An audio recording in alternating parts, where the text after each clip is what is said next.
Hello everybody, Shocking Sean here. So I'm going to be going over the Thundering Pulse and the Polar Star and explaining why I think the Polar Star is better, because I got a lot of comments asking me, hey, is the Thundering Pulse better? What do you think? I have the Thundering Pulse. Should I go for the Polar Star? I want the best for my child. My character child. It's a funny name for that character. But anyways, let's get into it. So let's just go over the base stats. The base stats for attack are the same. They're both at 608, and then the only difference on the bases are crit damage and crit rate. The Thundering Pulse provides 66.2% crit damage, while the Polar Star provides 33.1% crit rate. Now, the biggest thing that sets them apart are their passives, and I'll go over both of them. Let's start with the Thundering Pulse. So, right off the bat, increase to 20% attack. That's amazing. 20% attack is great. And then you have a stacking effect. You can get 3 stacks, and you get these stacks by normal attacking, doing normal attack damage. That's 1 stack. That lasts for 5 seconds, but hey, it's normal attacks. You're going to be landing those all the time. No need to worry about that. Now here's the one I have a problem with. Casting Elemental Skill, at least when it comes to Child, because these stacks last for 10 seconds. And when you switch to your melee stance, the buff applies to just your normal attack.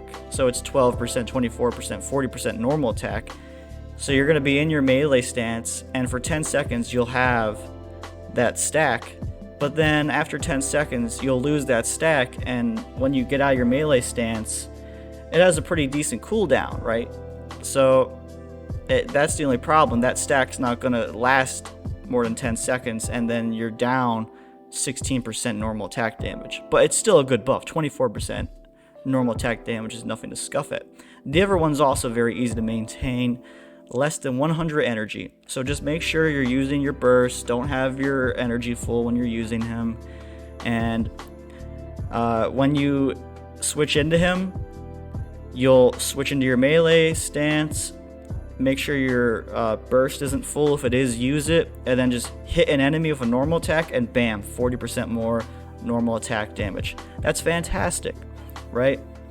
But it doesn't affect his burst damage, it doesn't affect his skill damage, it doesn't affect charged attacks, and that's fine, because you can switch into him and then just have a 40% normal attack increase for 10 seconds, get him in as a sub DPS, do his thing, and then switch to somebody else like Ganyu. Great for sub DPS. Okay. So those are my thoughts on it, and let's get into the Polar Star. So the Polar Star's passive is you just get an elemental skill and elemental burst damage increase of 12%. That's great, amazing. So when you look into Child, you find out that his Riptide Slash, which is hitting marked enemies, you know how you deal those explosions when you hit marked enemies that are AoE hydro damage explosions? Yeah, that's considered elemental skill damage. This gets a 12% damage increase, and it can happen every 1.5 seconds, and it hits enemies that are next to that enemy, so it's a great thing to have a 12% damage increase for. Not to mention the burst. So if you're looking to get sexy big burst damage numbers to put on a thumbnail, here you go. 12% burst damage increase. And how do you get stacks for this weapon? Because there's 4 stacks that increase your attack. So it's an attack increase percentage. That's better than a normal attack increase, because this affects everything, not just his normal attacks. So to get these stacks, you just need to land a normal attack, land a charge attack, and then you land elemental skill or elemental burst hits. And as I just went over, his elemental skill damage is very easy to maintain, because you can hit it every 1.5 seconds just by hitting marked enemies while you're in your melee stance. So all you need to do is just normal attack and charge attack marked enemies. Bam, 3 stacks. Your 4th stack is by landing your elemental burst.